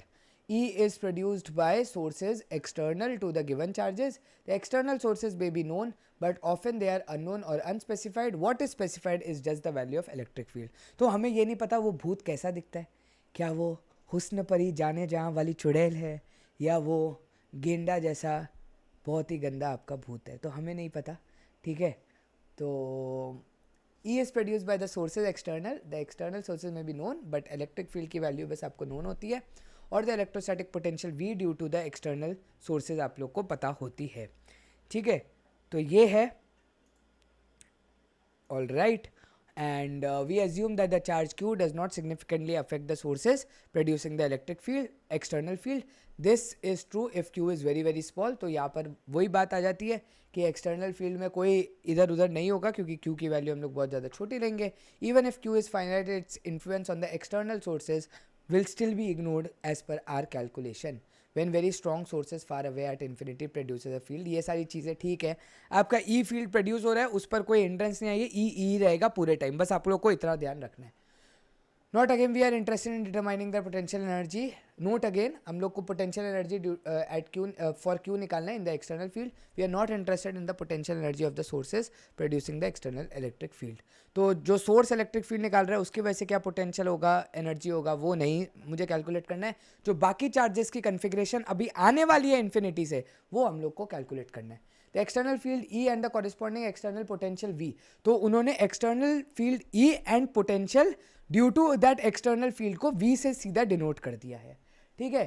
may vary from point to point. By definition, v at a point P is the work done in bringing a unit positive charge from infinity to point P. We continue to take potential at infinity to be 0. Thus work done in bringing the charge q from infinity. वही explain किया हुआ है, charge की value लिखी हुई है. Thus if an electron with charge q is equal to E ये है तो Q डेल्टा V आ जाएगा. तो यहाँ पर बेटा जो ये सारी चीज़ें एक्सप्लेन की हुई है, इसमें बस एक चीज़ याद रखनी है कि Q डेल्टा V आप लोग का क्या होता है. तो डज इफ एन, ये तो मैं अभी समझा दूंगा, सीधा नेक्स्ट वाले पार्ट पे ही समझाऊंगा, इस पे कुछ नहीं, बट ये एक बार के लिए समझ लो. Does if an electron with charge Q is equal to E, अगर इलेक्ट्रॉन का चार्ज ये है, एक ही इलेक्ट्रॉन का, is accelerated by a potential difference of delta V. मतलब अगर आपने 1 वोल्ट से उसको एक जगह से दूसरी जगह अगर आप उसको लाए हो, ठीक है, एक इलेक्ट्रिक फील्ड में, तो अगर आपका उसके ऊपर फोर्स लग रहा है, मतलब एक्सेलरेट करवा रहे हो आप उसको, it would gain energy of Q delta V. तो energy gained by an electron in an external field whose difference between the two point of potential is equal to 1 volt, then you get the unit of energy as 1 electron volt. तो आप लोग को बस ये चीज याद रखना है, 1 इलेक्ट्रॉन वोल्ट होता है 1.6 into 10 to the power minus 19 joule. ये आप लोग को कन्वर्जन याद रखना है. और ये बेसिकली आया कहाँ से, ये बेसिकली आया अगर एक पॉइंट से दूसरे पॉइंट पर ले जाने में जो आपका चेंज इन पोटेंशियल है वो अगर 1 वोल्ट है और आप एक इलेक्ट्रॉन को लेकर के जा रहे हो, तो जो आपकी एनर्जी स्टोर हो जाएगी, क्योंकि आपको वर्क डन करना पड़ेगा एक पॉइंट से दूसरे पॉइंट ले जाने में इन एन एक्सटर्नल इलेक्ट्रिक फील्ड. तो अगर आपने वर्क डन किया और आपका चेंज इन पोटेंशियल की वैल्यू आपकी 1 है और आपने एक इलेक्ट्रॉन को मूव करवाया, क्योंकि आप मूव करवाओगे मतलब वो एक्सेलरेट करेगा क्योंकि आपने वर्क डन किया है, तो दैट एनर्जी जो आपने अभी इधर से उधर ले करके गए हो, जो वर्क डन आपने करवाया, उसकी वजह से जो एनर्जी स्टोर होगी उसको हम लोग इलेक्ट्रॉन वोल्ट बोलते हैं. ठीक है, इलेक्ट्रॉन वोल्ट आपका यूनिट ऑफ एनर्जी होता है. The units based on eV are most commonly used in atomic nuclear. ये हम लोग पढ़ने वाले हैं और ये आप लोग ने वैसे लास्ट ईयर थोड़ा बहुत पढ़ा भी होगा. बट हम लोग को क्या ध्यान में रखना है बेटा, potential energy of a system of 2 charges ध्यान में रखना है. मैं ये चीज़ को प्रूफ करने, मुझे मन नहीं कर रहा है ये प्रूफ करने का, मतलब टेक्स्ट बुक से पढ़ने का. मैं सोच रहा हूँ इसको मैं खुद से ही तुम लोग को समझा दूँ. ठीक है, तो थोड़ा सा दिमाग वापस बेसिक वाला दिमाग है बेटा इसमें भी. ठीक है, बेसिक वाला दिमाग है. तो सिंपल सी बात है, अगर तुम खुद सोचो इन एन एक्सटर्नल फील्ड, मतलब भाई एक्सटर्नल फील्ड है, एक्सटर्नल फील्ड है, और यहां पर जो चार्ज है Q1 और Q2 वो इन्फिनिटी पर है. Q1 और Q2 वो क्या है, इन्फिनिटी पर है. इन्फिनिटी तो बहुत दूर है, मतलब तब तक तो इलेक्ट्रिक फील्ड आपकी फेड आउट हो जाएगी, ऐसा समझ लो. अब आपने सबसे पहले बेटा इधर आकर के Q1 को रख दिया, ये है पॉइंट P, ये इलेक्ट्रिक फील्ड की वैल्यू E है एंड पोटेंशियल आप लोग ढूंढ सकते हो एट अ गिवन पॉइंट. ठीक है, वो उसने सब कुछ दिया हुआ होगा क्वेश्चन में. अब आप खुद सोचो, क्योंकि एक्सटर्नली इलेक्ट्रिक फील्ड थी, तो इस वक्त W इन्फिनिटी टू P आपका जीरो नहीं होगा, आपका जीरो नहीं होगा, बल्कि W इन्फिनिटी टू P आपका क्या हो जाएगा, potential at point P due to the external electric field. Potential at point, मैं इधर ही P लिखता हूं, potential at point P due to external electric field into charge Q1, into charge Q1 हो जाएगा बेटा. ठीक है, सिमिलरली अब बेटा मैंने जैसे इधर रख दिया Q2, तो इस Q2 पर इस P1 की वजह से भी तो इलेक्ट्रिक फील्ड जो जनरेट हो रही है उसकी वजह से भी पोटेंशियल लगेगा.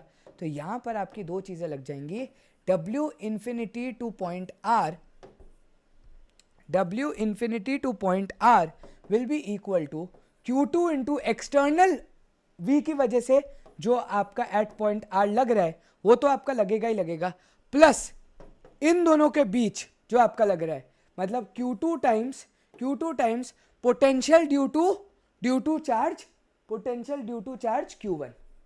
तो potential due to charge Q1 क्या होगा बेटा, K Q1 by distance RP. हम लोग को ये चीज तो पता है, तब से यही प्रूफ कर रहे हैं. ठीक है, hence work total will come out to be Q1 times Vp plus Q2 times Vr plus K Q1 Q2 divided by Rp.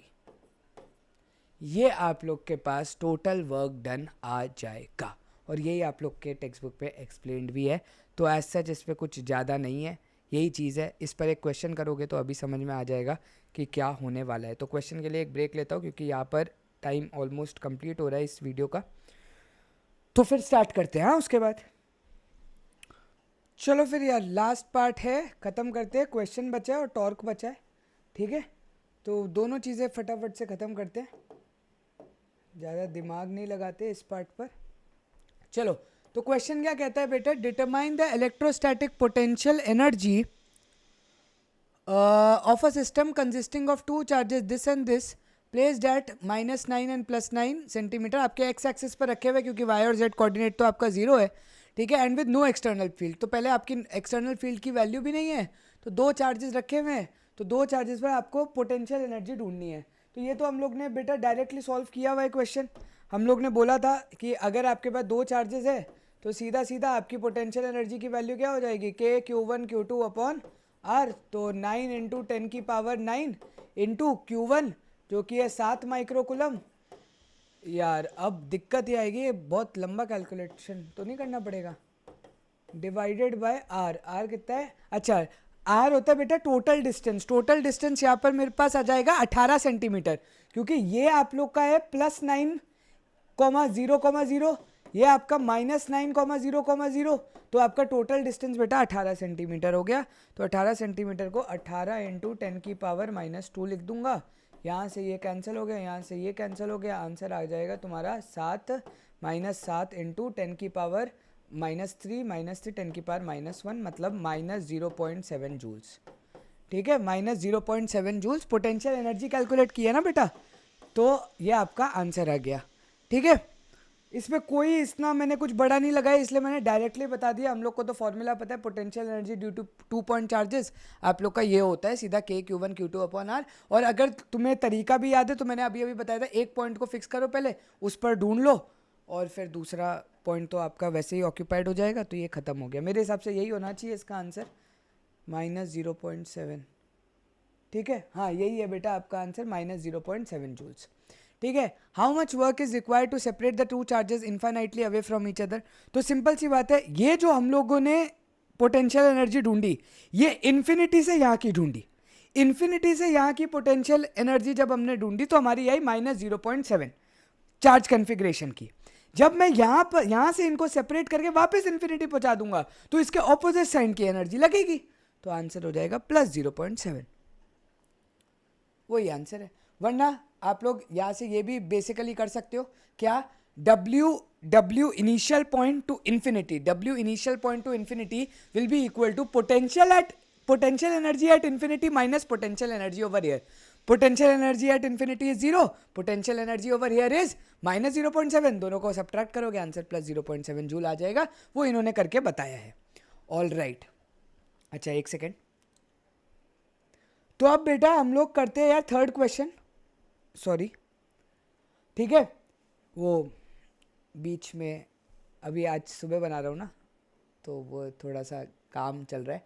Suppose that the same system of charges is now placed in an external electric field E is equal to A times 1/r². A is equal to this. What would the electrostatic energy of the configuration be. तो ये आप लोग के लिए बेटा question पूछा गया है यहाँ पर. ठीक है, और अगर हम लोग थोड़ा सा ध्यान से देखें तो आपके पास इलेक्ट्रिक फील्ड है A टाइम्स 1/r² और ये एक्सटर्नल फील्ड है. तो अभी अभी हम लोग ने यार एक्सटर्नल इलेक्ट्रिक फील्ड का फॉर्मूला भी देखा था कि कैसे क्या होता है. तुम लोग को इसमें दिमाग क्या लगाना है, तुम लोग को पहले बेटा पोटेंशियल ढूंढना पड़ेगा, क्योंकि मेरे पास इलेक्ट्रिक फील्ड है, मेरे पास पोटेंशियल नहीं है. तो अब याद करो, मैंने तुम लोग को बताया था कि एक जगह हम लोग ये फॉर्मूला यूज करके देखेंगे कि कैसे ये चीज का यूज में आता है. तो इलेक्ट्रिक फील्ड है बेटा -dV/dr. क्या मैं बोल सकता हूँ E into dr will be equal to -dV. सही बात है, dr को उस तरफ भेज दिया. इंटीग्रेटिंग बोथ द साइड क्योंकि ये वेरी वेरी स्मॉल क्वांटिटी है. E क्या है बेटा A upon r² into dr. A मेरा कांस्टेंट है, बाहर आ जाएगा, माइनस डी का इंटीग्रेशन, ए मेरा कांस्टेंट है बाहर आ जाएगा, 1/r² dr का इंटीग्रेशन क्या होता है, -1/r is equal to minus V, minus minus cancel, v की वैल्यू तुम्हारी आ जाएगी बेटा a/r के इक्वल, ठीक है, v की वैल्यू आ जाएगी तुम्हारी a/r के इक्वल। तो इसको करो, इसको हटाओ, और अब बेटा potential energy in external electric field का फॉर्मूला क्या था, Q1 into V at point P, let suppose ये आप लोग का पॉइंट P है, ये पॉइंट आपका Q है, this is V external at point P plus Q2 into V external at point R plus K Q1 Q2 divided by RP, है ना। अभी अभी हम लोग ने यही डिराइव किया था कि दो पॉइंट अगर दो चार्जेस अगर हैं तो आप लोग की एक्सटर्नल इलेक्ट्रिक फील्ड में आप लोग की टोटल पोटेंशियल एनर्जी कितनी होगी, क्योंकि यहां पर पोटेंशियल एनर्जी पूछा गया। तो सिंपल सी बात है, ये फॉर्मूला है हमारे पास, Q1 की वैल्यू है बेटा 7 माइक्रो कूलम, लगाया, V एक्सटर्नल A/R आया, A कितना है अपना, A कितना दिया हुआ है 9 इंटू 10⁵, और डिवाइडेड बाय डिस्टेंस, डिस्टेंस कितना है बेटा 9 सेंटीमीटर का, ऑब्वियसली डिस्टेंस कैलकुलेट करना है, ठीक है। तो हम लोग साइन नहीं देखेंगे, डिस्टेंस देखेंगे, तो -2 हो जाएगा, प्लस Q2 कितना है -2 into 10⁻⁻6 into 9 into 10⁵ divided by वापस डिस्टेंस है 9 into 10⁻⁻2 plus K Q1 Q2 by RP, जिसकी वैल्यू हम लोग ने शुरू में ही निकाली है -0.7, है ना। इसकी वैल्यू तो -0.7 पहले से ही निकाल के रखी हुई है हमने, पहले क्वेश्चन में ही आ गई थी। तो यहाँ पर अपना आंसर क्या हो जाएगा, 7 इंटू ये बन जाएगा अपना 7, तो 70 बन जाएगा, ये बन जाएगा अपना 20 -20, और ये बन जाएगा -0.7, तो आंसर हो जाएगा बेटा 49.1 जूल्स। बाप रे, बहुत ज़्यादा आ रहा है, हैवी है, बहुत ज़्यादा इलेक्ट्रिक फील्ड है, मतलब 70 -20 50, 49.3 हुआ ना, 49.3 हुआ, ठीक है, चेक करें एक बार, 49.3 हुआ, 14, हाँ सही आंसर, ठीक है। तो ये था बेटा आप लोग का ये वाला क्वेश्चन, एक्सटर्नल इलेक्ट्रिक फील्ड में हम लोग ने कैसे निकाला, पोटेंशियल वगैरह कैसे निकालते वो भी मैंने तुम लोग को सिखा दिया, ठीक है। अब सिर्फ और सिर्फ आपका लास्ट टॉपिक बचा है, और इसको भी फटाफट से ख़त्म करते हैं, ज़्यादा डिफिकल्ट टॉपिक नहीं है, वापस पूरा आप लोग का फर्स्ट चैप्टर से रिलेटेड है। तो टॉपिक का नाम है potential energy of a dipole in an external electric field, और बेसिकली अगर याद हो तो फर्स्ट चैप्टर में मैंने कुछ क्वेश्चन दिए थे जिसमें स्टेबिलिटी इंस्टेबिलिटी वाले कुछ क्वेश्चन थे डाइपोल से रिलेटेड, तो वो बेटा यहाँ से कॉन्सेप्ट आता है, वो यहाँ पर देख लो। अब तो consider a dipole with charges Q1 plus Q and Q2 minus Q placed in uniform electric field. जब हम लोग ने याद करो यूनिफॉर्म इलेक्ट्रिक फील्ड में रखा था, तो हम लोग ने बोला था कि जो एफ नेट आता है वो हमारा 0 आता है। क्यों एफ नेट 0 आता है, इसकी वजह से माइनस QE इस डायरेक्शन में लगाता है, इसकी सॉरी क्योंकि इलेक्ट्रिक फील्ड इस डायरेक्शन में, तो QE इस डायरेक्शन में माइनस QE इस डायरेक्शन में आप लोग का हो गया, तो दोनों आप लोग के काउंटर बैलेंस हो जाते हैं फोर्स, तो आंसर 0 आता है। फर्स्ट चैप्टर में पूरा डिटेल में समझाया है, ठीक है। चलो इधर भी बता ही देता हूँ, अब जब आए हैं तो बता ही देते हैं, 2 मिनट की तो बात है, ठीक है। तो इधर QE इस डायरेक्शन में लगेगा, इधर आप लोग का ये तो -Q है, चार्ज की वैल्यू नेगेटिव है, लेकिन जो डायरेक्शन होगा QE का वो इस डायरेक्शन में होगा, दोनों को ऐड करोगे क्योंकि ऑपोजिट डायरेक्शन में फोर्सेज है, तो एफ नेट कितना आ जाएगा बेटा 0 आ जाएगा। एफ नेट कितना आ जाएगा 0 आ जाएगा। When you are taking directions then you just have to consider magnitudes, ये चीज बार बार मैंने बोली है, जब तुम डायरेक्शन मेंशन कर चुके हो तो सिर्फ मैग्नीट्यूड मेंशन करो, ठीक है। तो ये चीज हो गई बेटा यहां पर। As seen in the last chapter in uniform electric field the dipole experiences no net force, ये हम लोग को पता है, बट उसके ऊपर टॉर्क आता है, ये हम लोग ने पढ़ा था, जिसकी वैल्यू थी P क्रॉस E, ठीक है, जिसकी वैल्यू थी P cross E, which will tend to rotate it. Suppose an external torque external is applied in such a manner that it just neutralizes this torque and rotate it in the plane of paper from angle θ0 to angle θ1 at an infinitesimally angular speed and without angular acceleration. The amount of work done by the external torque will be. तो यहाँ पर ये बहुत सारी भाषा यहाँ पर इन्होंने दी हुई है, पहले तो मैं इस फिगर को वापस समझा दूँ एंड फिर ये भाषाएं को हम लोग जरा एक्सप्लेन करें। तो वो ये बोल रहा है यार, अगर आपके एक एक्सटर्नल फील्ड में आपने एक डाइपोल रखा है तो ये घूमता रहेगा, ये मैंने तुम लोग को दिखाया था कि ये ऐसे घूमता रहेगा। अब मुझे ऐसा वर्क एक्सटर्नल करना है। वर्क डन क्या है, हम लोग तब से जो वर्क डन इधर कैलकुलेट कर रहे हैं वो एफ एक्सटर्नल कर रहे हैं। तो ऐसा एक्सटर्नल टॉर्क मुझे लगाना है बेसिकली, ऐसा एक्सटर्नल टॉर्क कि वापस वही चीज़ है, जैसे एक्सेलरेशन नहीं होनी चाहिए एफ एक्सटर्नल में, वैसे ही एक्सटर्नल टॉर्क में एंगुलर एक्सेलरेशन नहीं होनी चाहिए। और हम लोग एक थीटा नॉट एंगल से थीटा वन एंगल पर जा रहे हैं, ऐसा उन्होंने बोला है। थीटा नॉट एंगल से थीटा वन एंगल पर जा रहे हैं। तो initially I am at theta naught, फिर मैं उसको घुमा घुमा करके वर्क डन कर रहा हूँ और उसको थीटा वन की पोजीशन पर लेकर के आ रहा हूँ। मतलब ये समझ लो, ये जो तुम्हारी पोजीशन थी शुरू में, ये तुम्हारी थीटा नॉट पोजीशन है। एंड फाइनली मेरा डाइपोल जो है यहाँ से चल करके लेट सपोज यहाँ पर आ गया, तो ये मेरा एंगल हो जाएगा थीटा वन। ठीक है, अब बेटा थोड़ा सा इसमें रोटेशन का कॉन्सेप्ट लगेगा, जो मुझे नहीं पता तुम लोग को आता है या नहीं आता, बट अभी के लिए से फॉर्मूला याद रख लो। Work done is equal to tau D theta होता है। ठीक है, D W is equal to tau D theta होता है, ये इसका फॉर्मूला होता है। ठीक है, ये तुम लोग को पता होना चाहिए, नहीं पता अब इसको मैं कुछ डेरिवेशन नहीं करता, इसका फॉर्मूला होता है, बस बात खत्म हो गई। ठीक है, integration of D W will be always W, tau की वैल्यू हम लोग लिखेंगे पी ई साइन थीटा। क्यों? क्योंकि पी क्रॉस ई है, जिसको हम लिख सकते हैं पी साइन थीटा, पढ़ा था पहले लेक्चर में, P sine theta D theta, and you are integrating it from theta naught to theta one. तो अब हम लोग बात करते हैं साइन थीटा का इंटीग्रेशन क्या होता है बेटा, माइनस कॉस या प्लस कॉस? वेरी गुड, तो minus P E cos theta, minus का साइन मैंने बाहर ले लिया, फ्रॉम थीटा नॉट टू आप लोग थीटा वन जा रहे हो, तो hence my answer will come out to be minus P times cos theta one minus cos theta naught. और अगर तुम ये माइनस का साइन अंदर डाल दोगे तो तुम्हारे पास ये एक्सप्रेशन आ जाएगा, P is equal to P times cos theta naught minus cos theta one will be the formula for your work done. So this work done will be stored as a potential energy of the system, and we can then associate potential energy u theta with an inclination theta of the dipole. Similar to other potential energies, there is a freedom in choosing the angle where the potential energy u is taken to be zero. तो अब हम लोग ने जैसे initial stage पर potential energy at infinity हम लोग ने जीरो मानी थी, तो यहाँ पर when we talk about torque, ठीक है, when we talk about torque, तो हम लोग a natural choice is to be taken theta naught at pi by 2. तो at 90 degree when electric field and p vector, ठीक है, अगर आपके 90 डिग्री पर होते हैं तो हम लोग उस पोजीशन पर potential energy due to a dipole zero मानते हैं। ठीक है, सो ये देखो, natural choice is to be taken theta naught as pi by 2, तो उस पर हम लोग पोटेंशियल एनर्जी क्या मानते हैं बेटा, जीरो मानते हैं। तो यहाँ पर ये चीज़ इसका प्रूफ था, ये हमने लिख दिया। ठीक है, तो अगर हम लोग का थीटा नॉट से आप थीटा जा रहे हो तो आप लोग का फाइनल आंसर हो जाता है you theta from 90 degree to 30 degree, let suppose you are going.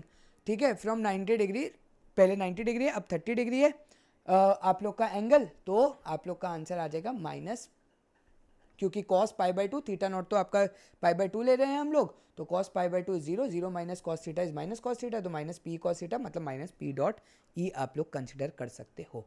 तो ये आप लोग का आंसर हो गया। एंड यहाँ पर बेटा एक दो चीज़ आप लोग को ध्यान में रखनी है। ठीक है, this expression can alternatively be understood also from equation this, we apply equation this to the present system of two charges. अगर आप ये चीज़ लगाओगे तो होगा क्या, वेर R1 R2, क्योंकि आप एक्सटर्नल फील्ड में भी डाइपोल तो रखेगी, एक्सटर्नल फील्ड में दो चार्जेस रखे हुए, अगर तुम उसका बैठ करके फॉर्मूला लगाओगे तो ये फॉर्मूला डिराइव होगा एज पर पोटेंशियल एनर्जी। क्या था, एक्सटर्नल फील्ड जा रही है, दो डाइपोल होता क्या, दो चार्जेस ही तो पड़े हैं बट ऑपोजिट साइन के, बस इतना फर्क है। तो Q into potential at this point plus minus Q into potential at this point plus K Q1 Q2 divided bye जो R डिस्टेंस है, और Q1 Q2 क्योंकि ऑपोजिट साइन के तो minus KQ square upon R distance बन जाएगा, R की जगह इन्होंने 2a डाला।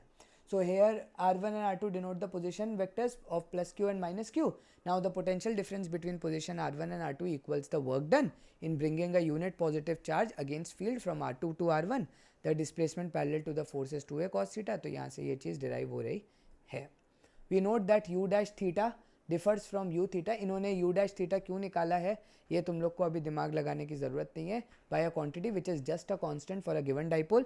Since a constant is insignificant for potential energy, we can drop the second term and it then reduces. ये सब कुछ काम का नहीं है, बेकार चीज़ है, बस तुम लोग को फाइनली यही याद रखना है, U theta is equal to minus P dot E. ठीक है। In this case the work done against the external electric field in bringing is 0, ठीक है। ये सब अब तुम लोग को इतना कुछ ध्यान में नहीं रखना है, ये सब लिखा हुआ है, ठीक है।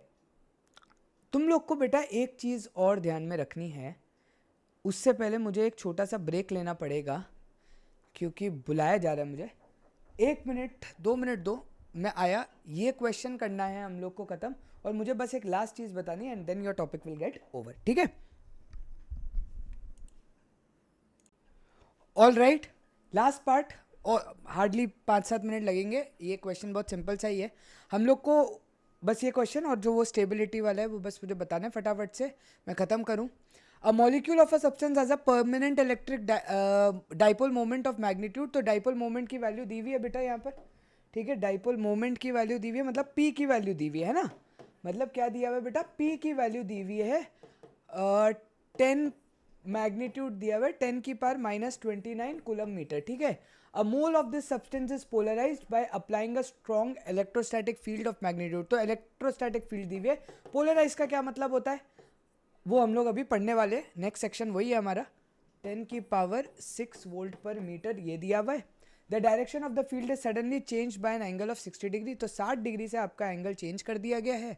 Estimate the heat released by the substance in aligning its dipole along the new direction of the field. For simplicity, assume 100% polarization.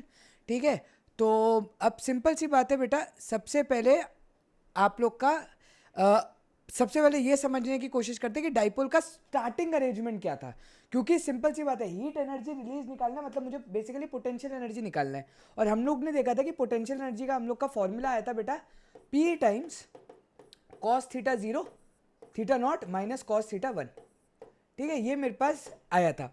अब बात ये आनी चाहिए कि पहले तो P की वैल्यू ढूंढ लो, P की वैल्यू तो 10 की पावर -23 आ गई, इसमें कोई हम लोग को प्रॉब्लम है ही नहीं, ठीक है। P की वैल्यू 10 की पावर -23 आ गई, और ये जो मेरी P की वैल्यू आ रही है, अब ध्यान से सुनना ये बात, ये जो मेरी P की वैल्यू आ रही है पूरे मोल की आ रही है, किसकी आ रही है, पूरे मोल की आ रही है, पूरे मोल की, ठीक है। मैं वापस बोल रहा हूँ, पूरे मोल की, मतलब जितने भी डाइपोल्स अलाइंड होंगे ये पोटेंशियल एनर्जी उन सबको क्लब करके आ रही है, ठीक है, उन सबको क्लब करके आ रही है। देखो, a mole of this substance is polarized by applying a strong, अच्छा मोल की नहीं, अच्छा ये सिर्फ और सिर्फ एक उसकी आ रही है, bye applying a strong electrostatic field, और हम लोग को एक मोल का पूरा मॉलिक्यूल का सब्सटेंस का डाइपोल मोमेंट दिया हुआ है। ओ माय गॉड, ये तो बहुत सारी चीज़ें हो गई, रुको रुको रुको, मैं इसको समझाता हूँ, ये तो बहुत कुछ हो गया यार यहाँ पर, ध्यान से सुनो, ठीक है। यू पर तो वापस आएंगे, पहले ध्यान से सुनो। अब molecule of a substance as a permanent dipole moment of this, एक पूरे मॉलिक्यूल का ये है परमानेंट डाइपोल, ठीक है, मॉलिक्यूल का ये है। अब एक मॉलिक्यूल में आपके, अब खुद सोचो, एक मॉलिक्यूल मतलब एक मोल, अगर आप लोग को ढूंढना है, a mole of this substance is polarized, एक मॉलिक्यूल का डाइपोल इतना है, तो उसमें कितने मॉलिक्यूल्स इन टोटल होंगे, तो बेटा एक मोल में कितने मॉलिक्यूल्स होते हैं, एक मोल में Na नंबर ऑफ मॉलिक्यूल्स होते हैं, एक मोल में Na नंबर ऑफ मॉलिक्यूल्स होते हैं, और ये मुझे इलेक्ट्रिक फील्ड फॉर मोल दी हुई है, तो मुझे बेसिकली पूरे मोल के लिए पोटेंशियल एनर्जी ढूंढनी है। तो एक मोल में Na मॉलिक्यूल्स होते हैं, तो एक मोल का डाइपोल अगर 10 की पावर -29 है, तो Na मॉलिक्यूल्स का डाइपोल कितना हो जाएगा, 6 इंटू 10 की पावर 23 इंटू 10 की पावर -29, मतलब वो आ जाएगा 6 इंटू 10 की पावर -6, ठीक है, 6 इंटू 10 की पावर -6 आप लोग का आ जाएगा, ठीक है। तो आप लोग का P कितना हो जाएगा, P हो जाएगा 6 इंटू 10 की पावर -6 इंटू 10 की पावर 6 फॉर पूरा का पूरा मोल, पूरे मोल के लिए मैं बात कर रहा हूँ यहाँ पर, तो आंसर आ जाएगा सिर्फ और सिर्फ 6, ठीक है। मैं अभी यूनिट नहीं लगा रहा, सिर्फ और सिर्फ मैग्नीट्यूड वाइज बता रहा हूँ, तो मेरा आंसर आ जाएगा 6। अच्छा, नेक्स्ट चीज़, अब हम लोग देखते हैं, a molecule of a substance has a permanent electric dipole moment. सबसे पहले बेटा ये मतलब समझो, जब भी हम लोग बात करते हैं परमानेंट इलेक्ट्रिक डाइपोल मोमेंट की, इसका मतलब कि आपका जो डाइपोल है ना बेटा, जो आप लोग का डाइपोल है वो हमेशा इलेक्ट्रिक फील्ड के डायरेक्शन में ही अलाइंड होगा। आपका जो डाइपोल है वो हमेशा क्या होगा बेटा, इलेक्ट्रिक फील्ड के डायरेक्शन में ही अलाइन होगा। ये वर्ड का मतलब ये होता है, आगे आने वाला है, अभी आगे आने वाला है, मतलब कल के दिन के लेक्चर में आने वाला है। तो परमानेंट डाइपोल का यही मतलब होता है कि वो आपका इस डायरेक्शन में है। इसका मतलब मैं ये बोल सकता हूँ ई और पी के बीच जो मेरा एंगल थीटा है वो मेरा क्या हो जाएगा, जीरो हो जाएगा। तो मेरा थीटा नॉट बेटा we will consider as zero. ठीक है, अब उसको हम लोग कहाँ पर चेंज कर रहे हैं वो देखते हैं। A mole of the substance is this, the direction of the field is suddenly change by an angle of 60 degree. मतलब मेरा थीटा 1 हो गया बेटा 60 डिग्री। तो मेरा फाइनल आंसर क्या हो जाएगा, u इज इक्वल टू, ठीक है,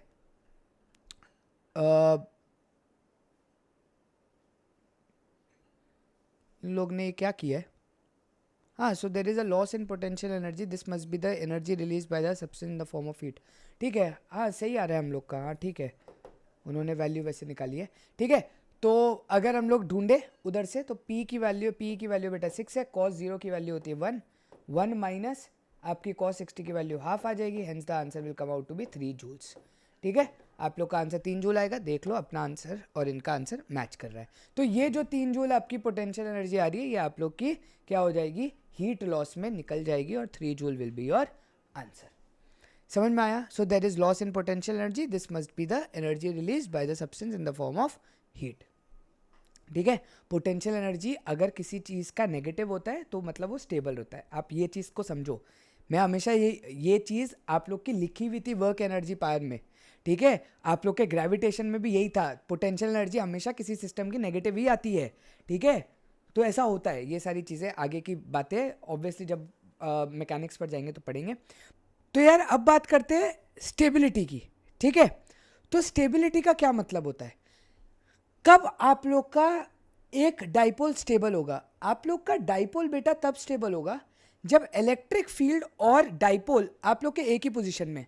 तो आप ये बोल सकते हो उस पर टॉर्क नहीं लग रहा, वो घूमेगा नहीं ना।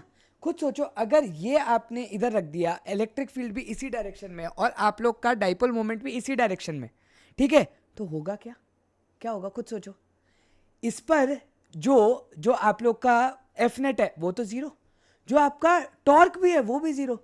तो भाई मैं उसी पोजीशन पर मस्त बैठा रहूँगा, स्टेबल पोजीशन।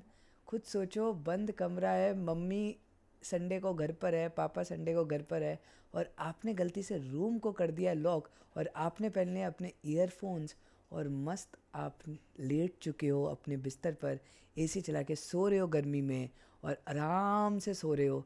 क्या वो एक स्टेबल पोजीशन नहीं होगी? कोई आपको डिस्टर्ब नहीं करेगा। तो जब कोई डिस्टर्बेंस नहीं है मतलब पोजीशन क्या होती है बेटा, स्टेबल।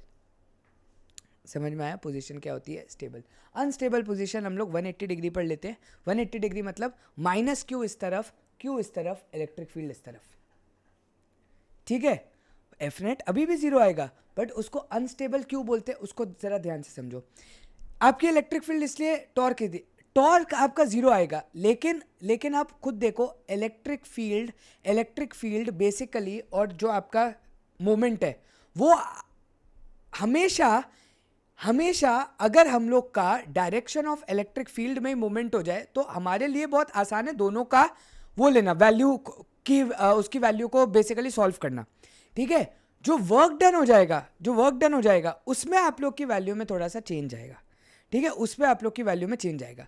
क्या चेंज आएगा वो मैं बताता हूँ। जब आप लोग का वर्क डन बेटा पॉजिटिव हो जाएगा ना, यहाँ पर जब आप निकालोगे वर्क डन पॉजिटिव हो जाएगा। जब बेटा वर्क डन पॉजिटिव हो जाता है ना तो एक्सटर्नल वाली चीज़ों में प्रॉब्लम आती है। और एक्चुअली में अगर वर्क एनर्जी पावर तुमने पढ़ा हुआ है तो उसमें एक स्टेटमेंट होता है कि अगर आप लोग का बेसिकली वर्क डन अगर आप लोग का नेगेटिव आ रहा है तो वो अनस्टेबल वाली चीज़ है, वर्क डन जब पॉजिटिव आ रहा है तो वो स्टेबल इक्विलिब्रियम वाली चीज़ होती है। ये सब लिखा हुआ है। अनस्टेबिलिटी की बस तुम्हें कंडीशन याद रखनी है कि जब डाइपोल 180 डिग्री पर अलाइंड हो तो वो अनस्टेबल इक्विलिब्रियम होता है, और जब स्टेबल इक्विलिब्रियम ऑफ डाइपोल होता है तब थीटा आपका जीरो होता है between dipole moment and electric field. बस ये चीज़ आप लोग को ध्यान में रखनी है। आगे क्या होगा ये मैकेनिक्स का थोड़ा पार्ट है, ये मुझे डाउट ही है, सब लोग को यहाँ पर पता होगा, नहीं भी पता है तो कोई दिक्कत है, छोड़ दो इस चीज़ को। अभी के लिए सिर्फ इतनी बात को रट्टा मार लो, this is more than sufficient for you right now. ठीक है, अब आज का दिन खत्म हो गया, कोई होमवर्क नहीं है, वही क्वेश्चन कर लो यार जो कल दिए हुए थे, एंड डे 7 पर जाएंगे कल। एंड हो सकता है कि डे 7 आप लोग का फिजिक्स का लेक्चर बहुत बड़ा और उसी में हम लोग चैप्टर ख़त्म करने की पूरी कोशिश करने वाले हैं। So this is it from today's video यार, ठीक है। आज बहुत मतलब एक फ्लो में नहीं बन पाई वीडियो, बहुत बार बार प्रॉब्लम आ रही थी, ठीक है। तो sorry for today, but I hope तुम लोग को चीज़ें समझ में आई होगी। नहीं आई होंगी तो प्लीज़ कमेंट लिख देना, मैं वापस डिलीवर कर दूंगा, एक और लेक्चर बना दूंगा, कोई दिक्कत नहीं है, बट प्लीज़ बता देना। Thank you guys for watching. बोलो जय श्री राम।